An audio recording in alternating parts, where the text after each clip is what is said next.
Hey, welcome back to our live webcast coverage of Produced by 2014 at Warner Brothers. I'm lucky to be here now with Morgan Wandell, the head of drama development for Amazon Studios. Let me say, it's a real pleasure to have you, man. So you were just coming off your panel. You're hosted by Marshall Herskovitz, who we talked to a little while ago.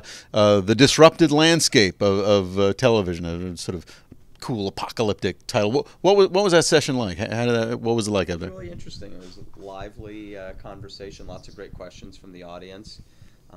Obviously, lots of people thinking about and theorizing about what the future of television is going to look like, with so many different outlets and players now in the marketplace, and so many different outlets producing scripted programming. It's I always sort of like to say it's it's the golden age of television for sure. There's unbelievable content being made, but people have a lot of questions because I always sort of like to joke it is a little bit like a Dickens novel. It's the best of times and the worst of times. It's never been a better time to make content, and it's never been harder at the same time to make deals or get shows to stick, etc. Yeah. So how are you guys at Amazon approaching that challenge? And you can speak about that in terms of development, in terms of distribution. What's the nut that you guys are trying to crack right now?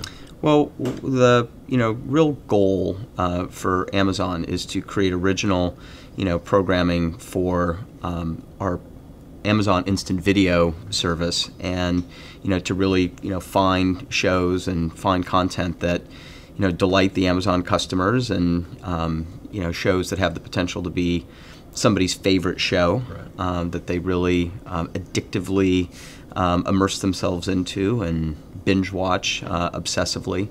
That's sort of where everything is moving. That's the platform that we have at our disposal, and that's the kind of content we're trying to find to feed into it. Right. So we were just talking a moment ago about some of the shows you guys are developing. Bosch and Chris Carter's The After. What is it about these stories or these producers that makes you want to gamble on these folks?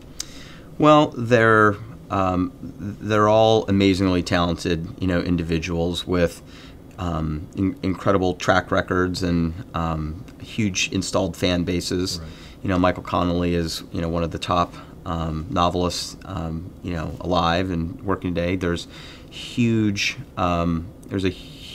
audience for Harry Bosch and the detective series that Michael has written over the years, and we're thrilled to have the chance to adopt that for television. There's obviously a lot of people coming to Amazon to find books and read books, right, and whether it's they're buying hardback or paperbacks or downloading them to their Kindle or iPads. The company has a real kind of almost genetic association with reading and literature, storytelling, really. And storytelling. So, yeah, that must be very helpful in terms of trying to break through. That you already have a brand that's identified with stories and with characters. Correct. And, yeah. So that's one. We're working away on on that, and Chris is very similar. He's a guy who put one of the most iconic shows in the history of television on the air in X-Files. There's a really big fanboy audience on Amazon Instant Video. They're hungry for genre programming, and we're excited to bring this show with Chris to all of his fans.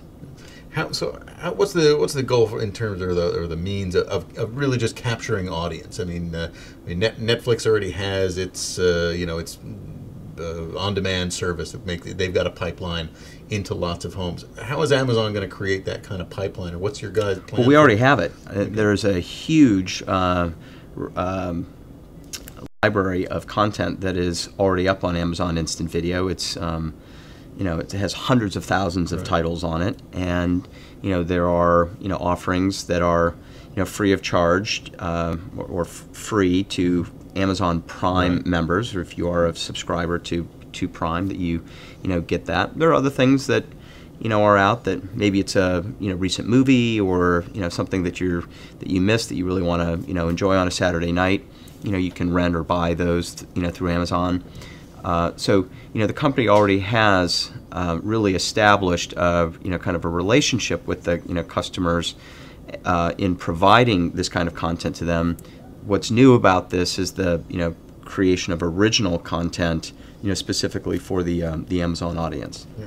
And so, what kind of research do you do into your audience to know what to offer them? We have an algorithm that just kicks out exactly the answer to everything. I'm kidding. I was ready to follow you down the path there.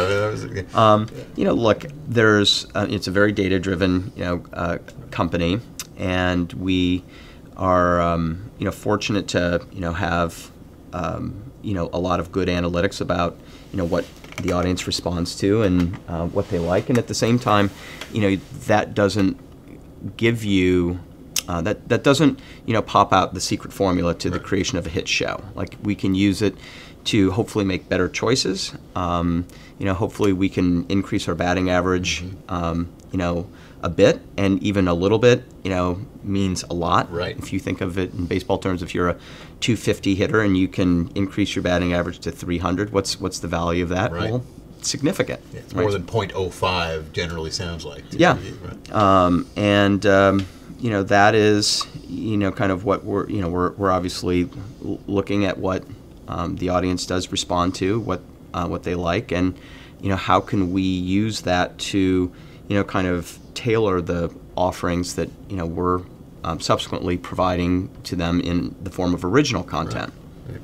So moving it back to the conference and the session you just had, listening to your colleagues on stage during that session, what did you learn from them? Because one of the nice things that happens at this conference is you get the speakers coming in, and they're coming to share what they've known, but they wind up taking away as much as anyone else does. I learn something from Pete Michelli every time I talk to him. He's a fountain of wisdom about the TV business.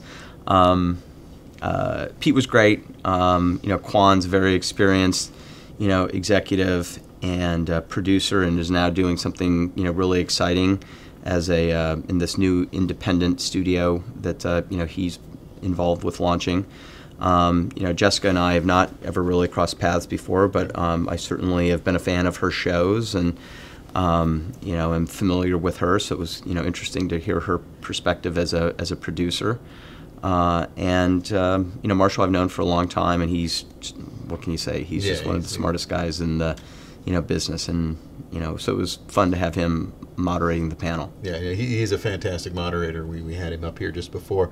I guess the last question I think this is, as you say, like the best of times, worst of times. It's super exciting to have all these platforms popping up, and I realize that by definition the answer has to be that of course we hope it's going to work. But is there room for all of them? I mean, it feels like there is potentially an overabundance, if such a thing could be said to be a bad thing, of content. Like, is there enough audience for all the people who are getting into the scripted game right now?